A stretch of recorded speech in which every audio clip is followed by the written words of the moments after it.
নমস্কার। আশা করি আপনারা সকলেই ভালো আছেন। আপনারা আমার প্রোগ্রাম দেখছেন। আমরা খুব খুশি হই যখন আপনারা শেয়ার করেন, লাইক করেন এবং সাবস্ক্রাইব করেন। দেখুন, এটা মানুষের আপনারা উপকার করছেন। আপনারা যখন শেয়ার করছেন নিজের বন্ধু-বান্ধবকে, বান্ধবীকে বা আপনার রিলেটিভসকে বা আপনার আত্মীয়স্বজনকে যখন শেয়ার করছেন, তারাও অনেক কিছু জানতে পারে। হয়তো দেখবেন আপনাদের জন্যই আজকে আমরা একটা মাত্রায় আবার পৌঁছাবার মুখে এসে গেছি।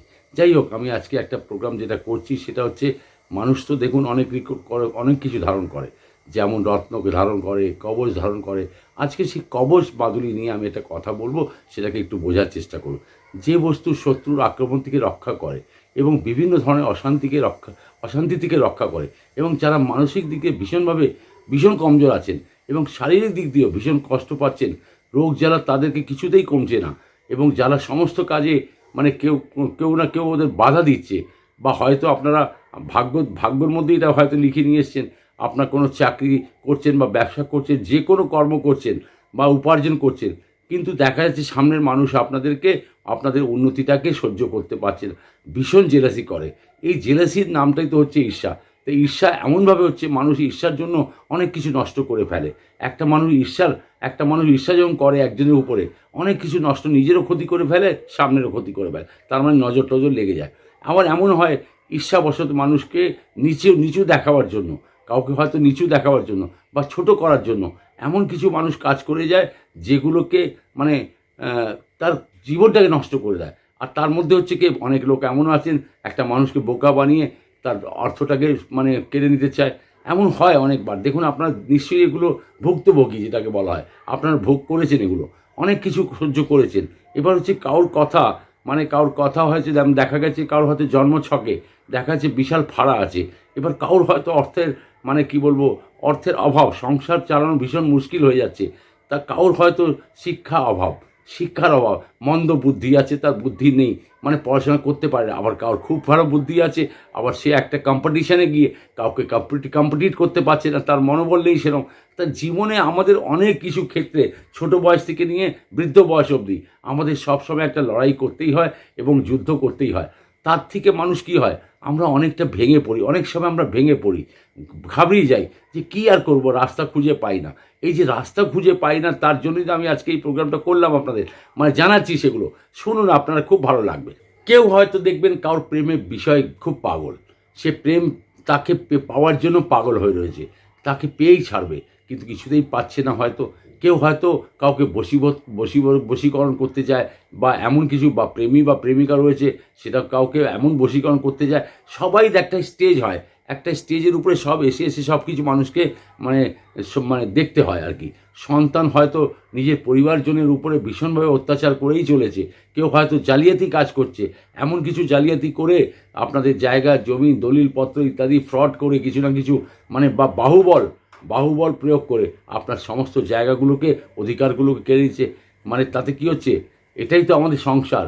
মানে কত রকমের দুঃখ কষ্ট, অসুখ বিসুখ, টুকটাক মানসিক কষ্ট, আর্থিক কষ্ট, সাংসারিক কষ্ট, আর সাংসারিক সুখের অভাব, কত কিছু মানুষ সহ্য করে, জন্ম থেকে নিয়ে মৃত্যু অবধি।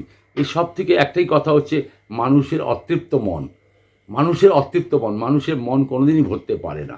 এই অতৃপ্তের জন্যই বলা হয়, কিন্তু রাখতে হবে মানুষকে মনের জোর। এটাই আমি আপনাকে বলবো, মনের জোর যারা রাখতে পারে, তাদের জীবনে কোনো কিছু লাগে না। যে মনের জোর, যে যুদ্ধ করতে পারে, যে সামনে এসে মোকাবিলা করতে পারে, যে সময়কে বুঝতে পারে, যে সময়ের সাথে চলতে পারে, তার জন্য কোনো কিছু লাগে না। কিন্তু যারা এই ধরনের কিছু করছেন, কি করবেন? সমাজের মধ্যে বিভিন্ন রকম মানুষ আছেন, হয়তো কেউ আপনাকে ডিস্টার্ব করছে, আপনি কিছু করতে পারছেন না, হয়তো তার কাছে বাহুবল রয়েছে, আপনি কিছু করতে পারছেন না, হয়তো তার কাছে এমন কোনো তন্ত্রবিদ্যা রয়েছে বা তন্ত্র শক্তি নিয়ে সে চলছে, বা আপনার উপরে এমন কিছু করে দিল যেটা আপনাকে পুরো মানে কি বলবো, এটা খারাপ করে দিচ্ছে। তার মানে বুঝতে পারছি জীবনে কত স্টেপ আমাদেরকে এইসব জিনিসকে ভোগ করতে হয়। আদি যুগ থেকেই দেখুন, একটা কথা বলি, যে রাজা মহারাজা ও সাধারণ মানুষও মানে এই সমস্ত ক্রিয়া থেকে বাঁচার জন্য ঋষি মুনিদের শরণাপন্ন হতেন, এবং তারা নিজের কঠিন তপস্যা ও তন্ত্র মন্ত্র সাধনা দ্বারা তৈরি করে দিতেন একটি মাদুলি বা রক্ষা কবচ, যার প্রচলন আজও মানে আদি যুগ থেকে চলে আসে। মানে কি বলবো, সৎ পুরুষ বা সৎ নারী যারা এইসব ক্রিয়া করেন, মানে তৈরি করেন, ক্রিয়া না, মানে তৈরি করেন, সেই কবচ বা মাদুলি তৈরি করেন, তারা জপ তপ হোম যজ্ঞ ইত্যাদি তৈরি করেন। এবার যার ফলে কী হয়, মানুষ কী হয়, ধারণকর্তা, মানে সে হয় বাগ্মী হয়, চিরঞ্জীবী হয় এবং সর্বত্র বিজয়ী হয় এবং সব জায়গায় পূজ্যতুল্য মানুষ হয়ে যায়। যে জাতকের মধ্যে একটা শক্তি, তার মধ্যে একটা নতুন শক্তি, অদ্ভুত শক্তির একটা, বলতে পারি যে মানে শক্তির মানে সঞ্চার হয়ে থাকে। মূল কথা হচ্ছে কি, উদ্দেশ্য হচ্ছে কবচ ধারণ করা হলে মানে সমস্ত দেবদেবী যে উদ্দেশ্যে পড়েছে সেই উদ্দেশ্যটাকে মানে যখন পূর্ণ হয় কি, সে দেবদেবী তার শক্তিটাকে মানে গ্রহণ করে না, তার মধ্যে সমাবেশ হয়ে যায়। তার মানেই হচ্ছে যে সমস্ত কুৎসিত ভাবনা মানুষের মন থেকে চলে যায় আর একটা নতুন শক্তির সঞ্চার মানুষের মধ্যে হয়ে থাকে। তার মানেই বুঝতে পারছেন কবচের মহিমা। কবচ কী হচ্ছে, কবচ মাদুলি যে আপনি পড়ছেন বা আপনার ধারণ করে আছেন, এর একটা মহিমা নিশ্চয়ই আছে। যেই আপনাকে তৈরি করে দিচ্ছে এটা জেনে রাখবেন, সে যত বড়ই তপস্বী হোক না কেন, যত বড় তান্ত্রিক হোক না কেন, যত বড় যজ্ঞকারী হোক না কেন, বা যেরম যোগ্যতা তার মধ্যে রয়েছে, এটা জেনে রাখবেন সে নিশ্চয়ই তার মধ্যে নিজের একটা ভক্তির যে ওর যে প্রার্থনা ঈশ্বরের কাছে, যে তার মানে খুব ক্লোজনেসটা ওর মধ্যে কিন্তু সমাবেশ করে দেয়। আচ্ছা, জেনে রাখবেন যে উদ্দেশ্যে আপনি নিচ্ছেন তার কাছ থেকে, সেটা সবসময় জেনে রাখবেন তার মধ্যে কিছু একটা ভক্তিমূলক কথা রয়েছে। এবং সে কারণটা হচ্ছে, আমরা সাধারণ মানুষ, যদি বলি একটা সাধারণ মানুষ আর একটা তপস্বী মানুষ, তার মধ্যে তফাৎ আছে। দেখুন, সাধনা যারা করে তাদের মধ্যে একটা সাধারণ মানুষের মধ্যে তফাৎ আছে। তারা ঈশ্বরে খুব ক্লোজ হন, তারা ঈশ্বরকে মানেন, জানেন, আর তার মধ্যে মানে রোমে রয়েছেন, তার মধ্যে ওতপ্রেত হয়ে একদম ঘুরে মানে ওর মধ্যেই রয়েছেন বলতে পারি। তার মানে বুঝতে পারছেন তাদের একটা পৌঁছ, তাদের একটা অ্যাপ্রোচ আর আমাদের একটা সাধারণ মানুষের অ্যাপ্রোচ তফাৎ আছে। তার জন্যই বলা হয় যখনই আপনি কোনো কবচ ইত্যাদি নিচ্ছেন, নিশ্চয়ই এটা বিশ্বাস রাখবেন তার মধ্যে কিছু তো গুণ আছে।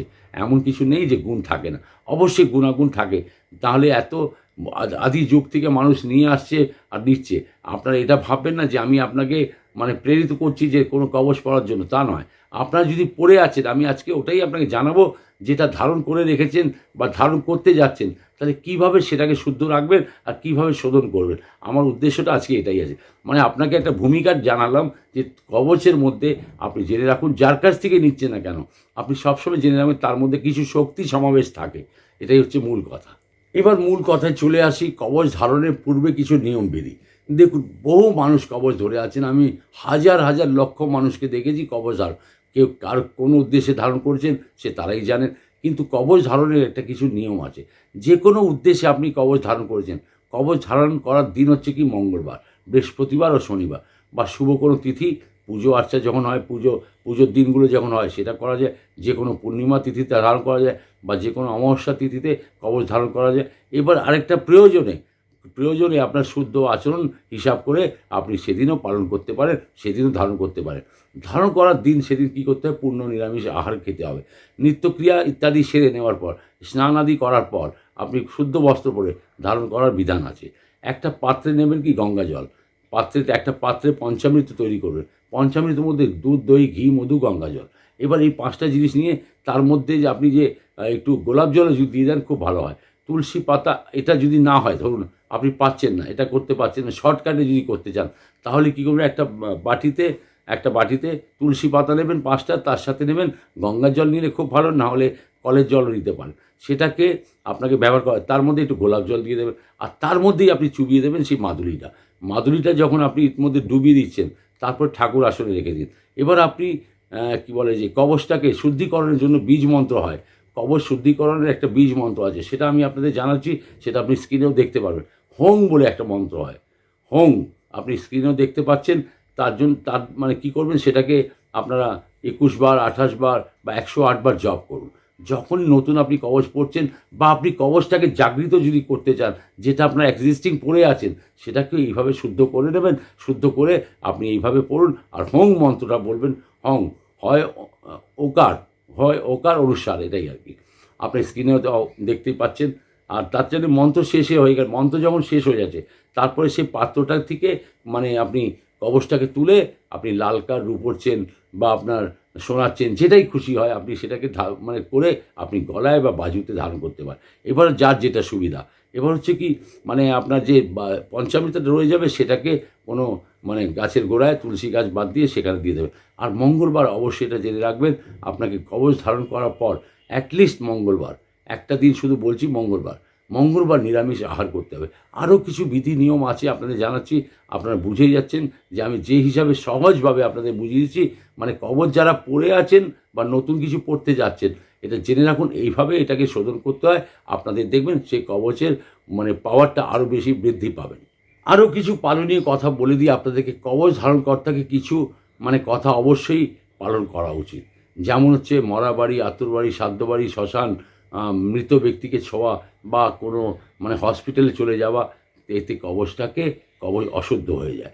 তার মানে কী হচ্ছে, অশুদ্ধ হয়ে যাচ্ছে মানে আপনি অশুদ্ধ স্থানে কোনো চলে গেলেন, সেখানে অশুদ্ধ হয়ে যায়। এবার অশুদ্ধ যদি হয়ে গেল, আবার ভুলভ্রান্তিতে আপনি চলেই গেলেন, আপনার মনে ছিল না আপনার গলায় কবচ রয়েছে, আপনি হয়তো কোনো মৃত ব্যক্তিকে, দেখুন অ্যাক্সিডেন্টলি কিছু হতেই পারে। মানুষ রাস্তাঘাটে চলে, তার মধ্যে কত রকম মানুষ যাতায়াত করছে, কার বাড়িতে কী হয়েছে না হয়েছে তা আপনি তো জানেন না, আপনি ছোঁয়াছুঁই হয়ে যায়।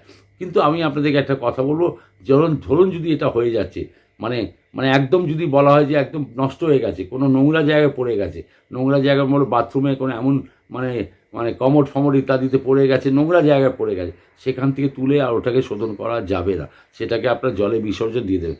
কবচের প্রতি একটা শুদ্ধতা বজায় রাখার ভীষণভাবে একটা ক্রিয়া আপনাদের জানাচ্ছি।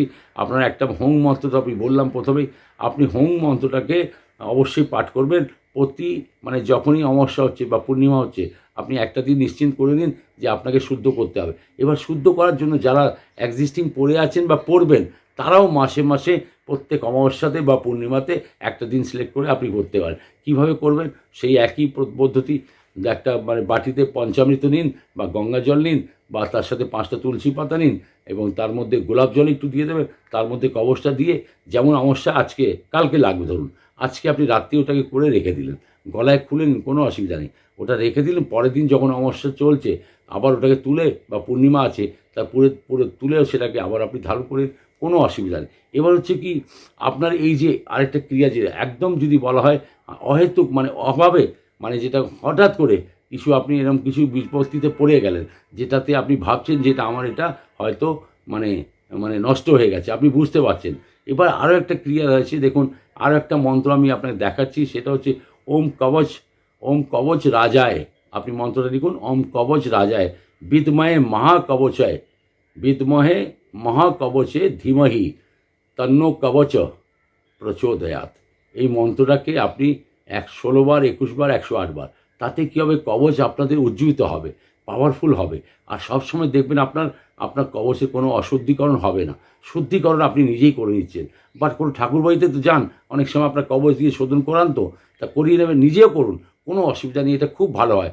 আপনার কবচ যতটা পাওয়ার থাকবে, মানে যতটা শুদ্ধ থাকবে, তত তার মধ্যে পাওয়ারটা বেশি থাকবে। আর আপনি যে উদ্দেশ্যে আপনি করছেন, সে দেবদেবীর মন্ত্র যদি পাঠ করতে পারেন খুব ভালো হয়। না হলে আপনি শোধন যেটা করছেন সেদিনই আপনি করে নেই, এটাই করলে আপনার শুদ্ধ হয়ে যাবে। মানে শুদ্ধটাকে সবসময় খেয়াল রাখবেন, প্রত্যেক জিনিসকে শুদ্ধ করাটা অত্যন্ত দরকার। আমরা রত্ন ইত্যাদিও পরিষ্কার করে রাখা উচিত, সবসময় এটাকে উজ্জ্বলিত রাখা উচিত, মানে জল যেমন দেখায় সেরকম রত্ন পরা উচিত। তার জন্যই আমি বলি এগুলোকে খুব যত্ন সহকারে আপনার ধারণ। সোনার যদি কবচ রয়েছে অবশ্যই সেটাকে শোধন করুন। যে কোনো ধরনের আপনার গলায়, হাতে, বাজুতে, কোমরে কবচ রয়েছে, সেটাকে শোধন করার নিয়মটা অবশ্যই পালন করবেন। আরও কিছু নিয়ম আছে, সেগুলোকে আপনারা একটু জেনে নিন, ভালো হবে। মহিলাদের যখন ঋতুস্রাব হয় ওই সময় চলাকালীন, তখন কোনো রকমের নতুন রত্ন কবচ আপনাদের ধারণ করা উচিত না। ওই 4-5 দিন আপনাদের কোনো রত্ন কবচ ধারণ করা উচিত না। হ্যাঁ, একটা কথা হচ্ছে কি, ধারণ করার পর আপনার যদি ঋতুস্রাব হচ্ছে নিশ্চয়ই হবে, সেটাকে আপনি ওই সময় ধারণ করে থাকতে পারেন, তার মধ্যে খোলাখুলির কোনো প্রয়োজন নেই। বাড়ির বা পরিবারের যদি কোনো কিছু মানে শোধন করিয়া, মানে বাড়ির লোকেরা যদি আপনার শোধন ক্রিয়া করে দিচ্ছে, একটা বাচ্চার হয়তো কবচ আছে নীল সরস্বতী কবচ, সেটাকে শোধন ক্রিয়া তার মা করে দিচ্ছে বা বাবা করেছে, কিন্তু একটা জিনিস জেনে রাখবেন, আপনারা করতে পারেন কিন্তু শুদ্ধতা বাঞ্ছনীয়, এটা মাথায় রাখবেন। যে কোনো কবচ আপনি মানে কারোর জন্য, আপনি আপনার ছেলের জন্য বা মেয়ের জন্য শোধন করছেন, তার শুদ্ধতাকে অবশ্যই খেয়াল রাখবেন। নারীদের কোমরে পড়তে হলে, কোমরে অনেকে নারীরা কবচ পরেন, তা কবরের মাঝখানে রাখবেন না, মানে নাভির কাছাকাছি রাখবেন না, আপনি সবসময় বাঁ দিক ডান দিকে চেপে রাখবেন। মাসে একবার করে অবশ্যই শুদ্ধ করে দেবেন কবচটাকে, যেটা বললাম পূর্ণিমা বা অমাবস্যাতে একই নিয়ম সেটা রয়েছে। আরও কিছু নিয়ম আছে, সেগুলো আপনাদের জানিয়ে দিই। আরও কিছু বিশেষ বিষয় আপনাদের জানিয়ে দিই, যেগুলো হচ্ছে কি, কবচ তো আপনি ধারণ করলেন, আপনার সুরক্ষার জন্য, আপনার ভালোর জন্য, আপনার উন্নতির জন্য। কিন্তু আবার অনেক সময় এমন হয়, অনেক ছেলেমেয়েরা আছে রেগে, বাড়িতে কোনো অশান্তি হলো রেগে গেল, মায়ের উপরেই রেগে গেল, আর যখন রেগে গেল তখন কবচ ফবচ খুলে ছুঁড়ে ফেলে দেয়। দয়া করে মাটিতে মানে ভূমিতে কোনো রকম এইভাবে কবচগুলোকে অপমান করবেন না। এটা আপনার দেখুন আজকে হয়তো বুঝতে পারছেন না, একসময় ঠিক আপনি বুঝতে পারবেন যে এটা ফেলাফেলি এইভাবে করবেন না। আপনি না পড়তে চান কোনো ব্যাপার না, আপনি খুলে আলাদা রেখে দিন, সেটা কোনো ব্যাপার না। ঠাকুর আসনে রেখে দিন, কোনো অসুবিধা নেই। এবার রতিক্রিয়া করার সময় আপনাকে কবচ খোলার কোনো প্রয়োজন নেই। এবার প্রয়োজনে আপনারা খুলেও রাখতে পারেন, কোনো অসুবিধা নেই।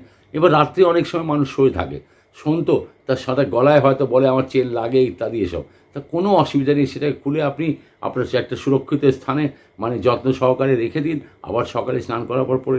কিন্তু প্রতিদিন কবচটাকে আপনি যদি ছুঁয়ে প্রণাম করে আপনি বাড়ি থেকে যদি বেরোন খুব ভালো হয়, বা প্রতিদিন প্রণাম যদি করেন খুব ভালো হয়। আপনি বাড়ি থেকে নাই বেরোন, বাড়িতেই আছেন ধরুন, আপনি একবার স্নান করার পর সেটাকে প্রণাম করেন।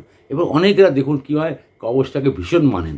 সেটা কী হয়, একটু হাতে মানে গলায় যদি পড়ে আছেন, হাতে একটু জল নেবেন, জলটাকে গুন্ডুস করে তার মধ্যে কবচটাকে রেখে তার মধ্যে আবার কবচটাকে সরিয়ে জলটা খেয়ে নেন। মানে আপনি বুঝতে পারছেন কবচের মধ্যে বিশাল মহিমা আছে আর ভীষণ পাওয়ারফুল হয়। যে কোনো জিনিস আপনি যে কোনো মহামৃত্যুঞ্জয় কবচ বলুন বা মহাকাল কবচ বলুন, দেবী বগলা কবচ বলুন, মাতঙ্গী কবচ বলুন, আপনি যে কোনো দেবীর কবচ, 10 মহাবিদ্যার মধ্যে সমস্ত দেবীর কবচ, মানে নীল তারা বা নীল সরস্বতী তারা দেবীর কবচ, সমস্ত দেবী কালী রক্ষাকালীর কবচ, মানে রক্ষা কবচ যদি বলা হয় তা মানুষের এটা হচ্ছে কি রক্ষা কবচ। সব দিক দিয়ে যে উদ্দেশ্যে আপনাকে দেওয়া হচ্ছে, অনেকের বিভিন্ন রকম সমস্যা থাকে। আপনি জানেন এর মধ্যে কত ক্ষমতা আছে এই কবচটার মধ্যে, মানে কবচটার মধ্যে যে কি অপরিসীম ক্ষমতা আছে, যেটা আপনার মনের মধ্যে হয়তো আপনি লেটে পাচ্ছেন, কোনো ব্যাপার না, ওয়েট করবেন। এত কিছু আপনাদের জানালাম কবচের বিষয়ে, কিভাবে শুদ্ধ করতে হয়, কিভাবে রাখতে হয়, কিভাবে পড়তে হয়, সব কিছু জানালাম। কি মন্ত্রপাঠ করতে হয় সব জানলেন। এবার হচ্ছে কি এটাকে যত শুদ্ধ রাখবেন আপনি এটা অত উজ্জীবিত হবে, অত পাওয়ারফুল হবে। আপনার কবচের মধ্যে যে শক্তি আপনার মধ্যে নেই, পঞ্চতত্ত্বের মধ্যে হয়তো কোনো তত্ত্ব আপনার অভাব আছে, হয়তো সেটা আপনার নেই, আপনি এই কবচের মাধ্যমে কিন্তু পেয়ে যাচ্ছেন। কিন্তু আমি বলবো এমন নয় যে দুনিয়ার সমস্ত মানুষ কবচ পড়ে, এমন কোনো ব্যাপার নেই। কিন্তু যাদের মনের খুব জোর আছে তাদের এসব পড়ার কোনো প্রয়োজন লাগে না। এবার মানুষ তো জীবন তো কোথায় না কোথায় আমাদের আটকে যেতে হয়, যখন আটকে যায় পড়ার প্রয়োজন তো পড়ুন না, কী হয়েছে, অসুবিধা কিসের আছে, ঠাকুরের জিনিস তো পড়ে আছেন আপনি। বিশ্বাস অনেক রকমের তো অনেক মাদুলি মানে পড়েন ঠাকুরের, মানে মূর্তি টুর্তি, তাই হনুমানজির, গণেশজির, শিবের অনেক কিছু লকেট পড়েন গলায়। তা একটা যদি এটা পড়ে নিলেন, এটা বিশ্বাস রাখতে হবে আপনাকে, যার কাছ থেকে আপনি নিচ্ছেন তা জেনে রাখুন সে আপনাকে কোনো দিন উল্টো পাল্টা জিনিস দেবে না, ভালোই জিনিস দেবে, তৈরি করে দেবে, আর পুজো পাঠ করেই দেবে, যজ্ঞ করেই দেবে। ভালো থাকুন, সুখে থাকুন, আনন্দে থাকুন, আবার দেখা হবে। নমস্কার।